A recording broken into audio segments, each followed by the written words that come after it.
here's what happened last year.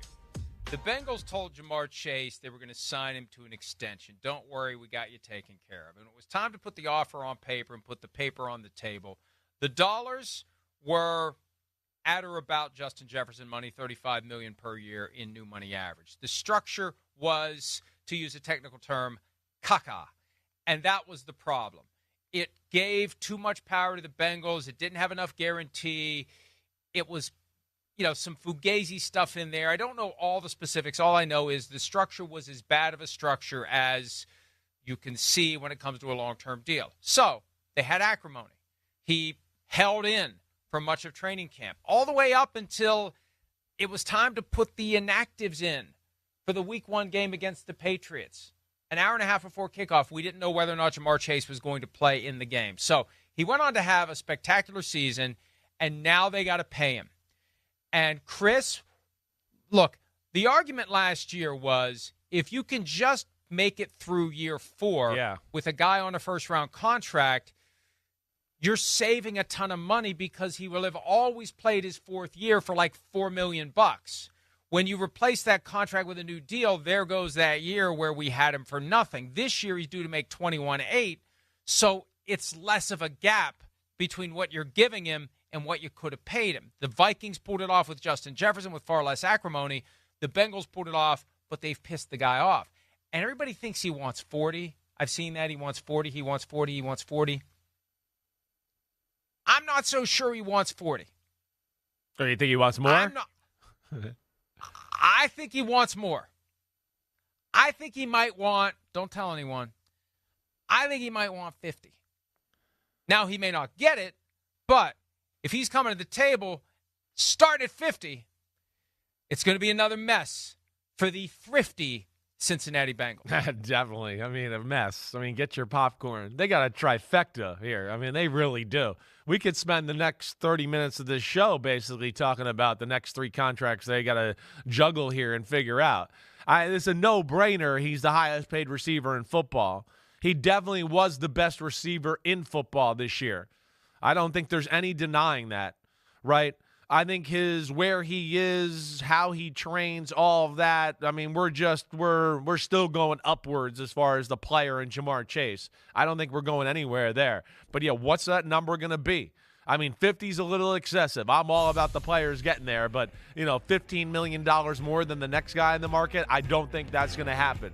40? Maybe, right? But then where's the price too of what you take now directly affects whether you can have T. Higgins on the football team with you anymore or Trey Hendricks. He doesn't care about T. Higgins. I know. I understand. Care about T. He's Higgins. probably not going to care about any of them, which I'm not mad at him for not doing that. Yeah. But I'm just laying out the ripple effects for the rest of their football team. Right. But Chase, no brainer. They're not keeping T. Higgins. Chris, they've never kept a guy that they franchise tagged more than beyond the 1 year that he was franchise tagged. That's it. The only exception was Carl Pickens. They signed him to a new contract under the franchise tag, and they cut him after 1 year. Every other guy they've ever franchise tagged plays 1 more year and is gone. It's part of their game. It's part of we're going to squeeze one last year out of this guy, and then we're going to let him go. Because they'd have to give him a hell of a lot more money than he made this year to keep him for 1 more year, and then he definitely would be gone. I don't think he's going to be back with the Bengals in 2025. Here's the quote from Bengals executive Duke Tobin about the signing of Jamar Chase to a new contract. It's a priority for us. It's something we feel like there's a framework to work off of. Should be a pretty easy framework to work off of. Guys in his position have recently redone contracts. We believe in Jamar. He's very important to us. Other guys that have done contracts are very important to their teams. We believe there's a real framework to work off of. I would expect that we would come together on something that makes sense for both sides. Right. So let's just take Justin Jefferson's contract and let's give it to Jamar Chase. I think that's what he's saying. The problem is last year they gave him the dollars but not the structure. There's going to have to be a better structure, and Jamar Chase is going to be pissed, and he should be pissed. No, Bengals. No. You played the game. What's the quote? Play stupid games and win stupid prizes. You played the game last year by lowballing me from a structure standpoint. I ended up playing for $4 million. I want compensation for that. Yeah, I know that year's over and that year's done, but what I gave you last year was worth a hell of a lot more than $4 million.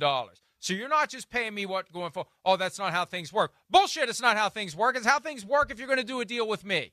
You're going to pay me for what I did last year that you should have paid me more for, and you're going to pay me going forward. I could see him very easily making that case. I agree. Because the Bengals blew it last year. They did. They blew it. He took advantage of it.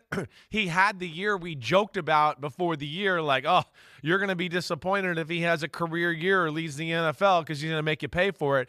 Also, too, structure in place because of prior contracts. But let's not forget, last year, the market went up significantly because of those prior contracts. So why wouldn't he make the argument of going, wait, wide receiver contracts went up 20% last year. Why wouldn't they go up 20% last year?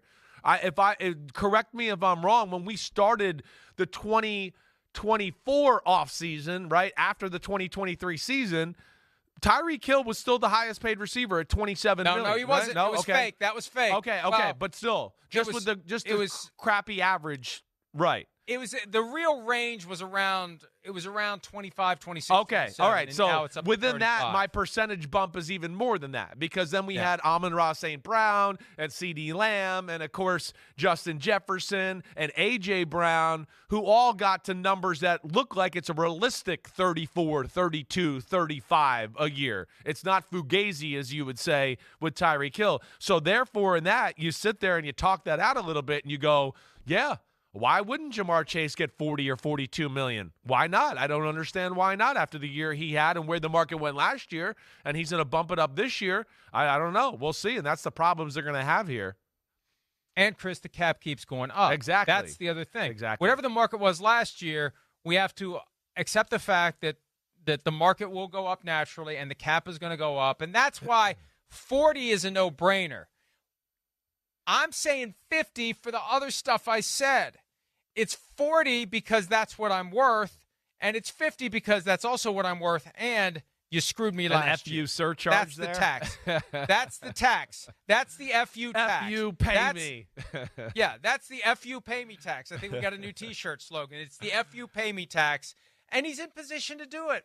Now, if they want to play hardball, they pay him $21.8 this year, franchise tag him next year. They could franchise tag him a year after that and slow his path to the open market down by 3 years. But at what point does it all just kind of collapse on them if they do that? Right. But it's not – our point is Duke Tobin thinks it's going to be easy. It's going to be like making cookies and getting the cookie cutter out and just getting the Justin Jefferson contract. Duke, you're going to learn the hard way that that's not how it's going to go.